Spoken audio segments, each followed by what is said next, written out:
Saudara-saudari terkasih, apakah saudara sudah memulai hari ini dengan penuh sukacita dan punya niat untuk berbuat baik meskipun kecil? Semoga Tuhan memberkati niat baik saudara. Saya sering mendengar orang mengatakan, saya mengalami penderitaan. Menurut saya kalimat ini kok tidak begitu tepat. Kalau saya mengalami kecelakaan, itu benar. Saya mengalami perjumpaan, saya mengalami bertemu dengan seseorang. Nah, itu saya kira itu benar.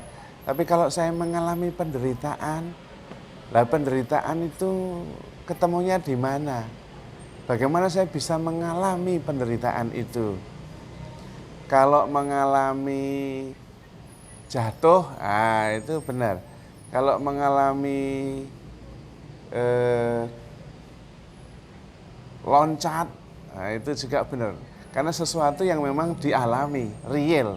Lah kalau penderitaan itu kan tidak real. Bagaimana saya mengalaminya? Bagaimana saya mengalami sesuatu yang tidak real? Lah kan tidak bisa mengalami penderitaan itu. Sebetulnya apa yang terjadi ketika kita menderita? Apakah penderitaan itu sungguh-sungguh ada, objektif, atau hanya perasaan kita dan pikiran kita?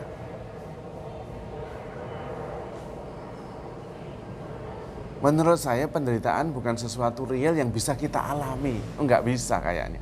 Karena enggak real, bagaimana kita bisa mengalami. Kalau saya mengalami jatuh, itu jatuh itu real tuh, jatuh.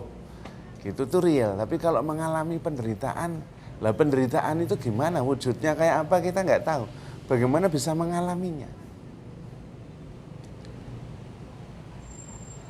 Menurut saya penderitaan atau menderita itu adalah pilihan. Karena itu tidak real. Nah, karena tidak real maka kita bisa memilih untuk mengalami penderitaan itu menderita atau tidak. Berarti menderita itu ada di kepala kita. Dan kita milih sendiri, opsional. Bisa menderita atau tidak menderita, tergantung kita. Maka sebetulnya kalau menderita itu ya salah sendiri lah, milih-milih sendiri. Sebetulnya tidak harus menderita. Karena itu adalah pilihan kita. Peristiwa yang terjadi itu bukan penderitaan. Kita bisa memilih mengalami sesuatu dan menderita atau mengalami sesuatu dan tidak menderita. Bisa. Misalnya mengalami hujan. Nah, kita bisa menderita karena hujan. Waduh, hujan, basah, nanti masuk angin. Nah, kita bisa menderita. Tetapi bisa juga mengalami hujan dan tidak menderita. Wah, hujan, syukur, segar. Bisa. Karena penderitaan itu bukan sesuatu yang kita alami secara keharusan, niscaya, bukan. Tetapi sebuah pilihan. Dan itu tergantung apa yang terjadi di dalam diri kita. Maka sebetulnya orang itu bisa menderita terus, bisa. Bisa juga senang terus, ya bisa. Karena memang tergantung pilihan kita. Disitulah sebetulnya ajakan atau panggilan untuk melihat proses batin yang terjadi di dalam diri kita. Biasanya penderitaan adalah sebuah proses yang kita sadari sebagai sesuatu yang membahayakan ego kita. Maka kemudian kita menderita. Entah kita khawatir status kita diambil, atau khawatir pandangan orang begitu negatif, atau apapun juga. Namun seandainya kita kemudian menyadari bahwa kita itu bisa saja mengambil keputusan yang tidak harus membuat ego kita itu terancam atau tanpa memperhitungkan ego, sebetulnya penderitaan juga nggak ada.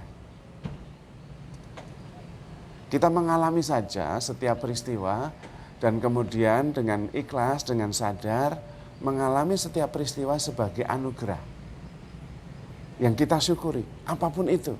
Nah, pada waktu itu tidak ada lagi penderitaan. Yang ada ya rasa syukur. Maka kalau di dalam doa syukur agung dikatakan sungguh pantas dan benar, layak dan menyelamatkan, bahwa dimanapun dan kapanpun juga bersyukur kepadamu, itu benar. Kita itu dapat bersyukur kapanpun dan dimanapun. Bisa. Karena bersyukur itu masalah keputusan batin. Sama seperti menderita. Maka kita bisa menderita terus, bisa. Bersyukur terus ya bisa. Bersyukur dan menderita itu bukan sebuah realitas yang harus niscaya kita alami. Melainkan sebuah reaksi. Sebuah sikap batin yang ada di dalam diri kita. Nah itu tergantung kita. Kita yang milih. Menderita itu ya opsional, bersyukur itu ya opsional. Tergantung kita mau milih yang mana. Tentu kita milih yang bersyukur. Masalahnya tidak semua orang milih bersyukur, milih menderita. Ya salah sendiri tak? Karena itu kita perlu memohon rahmat Tuhan supaya mempunyai kebebasan untuk memilih. Bukan belenggu berdasarkan masa lalu.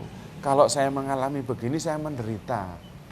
Lah belum sudah menderita karena sudah belajar dari pengalaman di masa lalu untuk menderita. Padahal tidak harus. Kita selalu bisa bersyukur atau memilih bersyukur di dalam mengambil sikap terhadap sebuah peristiwa yang kita alami. Karena bersyukur dan menderita adalah opsional, bukan keharusan. Tinggal bersama Tuhan dalam kesadaran membuat kita selalu bisa melihat alasan untuk selalu bersyukur. Dan itu bisa. Sekali lagi karena bersyukur atau menderita itu bukan keharusan, tetapi sebuah pilihan berdasarkan pengalaman masa lalu. Bahkan kita bisa menderita sebelum peristiwanya terjadi. Misalnya, besok saya mau ketemu dokter gigi mau dicabut. Waduh, itu sudah menderitanya hari sekarang. Nah, padahal ketemunya ya besok. Bisa juga bersyukur. Wah, bersyukur besok saya ketemu dokter. Urusan gigi saya besok bisa selesai. Bisa. Karena itu pilihan. Maka Anda menderita atau bersyukur, tergantung Anda milih yang mana. Namun di sini mengandaikan sebuah kebebasan batin.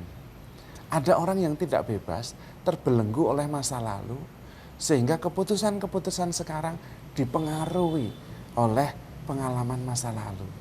Padahal setiap pengalaman itu baru, total baru. Nggak ada pengalaman yang sama persis, tidak ada. Termasuk sikap kita bisa baru, tidak harus sama seperti kemarin, nggak harus. Ada ungkapan kita tidak bisa menyeberangi sungai yang sama, nggak bisa. Karena nyebrang sekarang sama nanti aja airnya udah lain. Sama dengan pengalaman. Maka kalau kita bisa mendekati setiap pengalaman sebagai sebuah kebaruan, segalanya baru, maka kita bisa memilih dengan bebas untuk kemudian bersyukur atas pengalaman itu atau kemudian dipengaruhi oleh masa lalu. Tergantung kita. Maka kita perlu duduk sejenak dan bertanya diri. Saya sebetulnya lebih cenderung memilih bersyukur atau lebih memilih sebagai korban. Nah, kalau kita lebih sering memilih sebagai korban, ya menderita terus. Tapi kalau kita memilih selalu bersyukur, karena Tuhan selalu mencintai kita, selalu bersama kita, dan selalu baru dalam setiap pengalaman, maka kita bisa melibatkan diri dalam setiap peristiwa dan menyadari betapa sempurnanya setiap peristiwa yang diselenggarakan oleh Tuhan itu. Dan kemudian kita selalu bisa bersyukur dan menyumbangkan diri di setiap peristiwa dengan memberikan versi terbaik kita masing-masing. Pada saat itulah kita menjadi pembeda dari setiap pengalaman, bukan sebagai korban. Maka, saudara-saudari terkasih, kita milih yang mana? Bersyukur yuk selalu. Saudara-saudari terkasih, kita begitu diberkati Tuhan dengan setiap anugerah, setiap saat, setiap peristiwa. Karena itu, handle yourself with care. Selalu bersyukur because you are loved. Tuhan memberkati.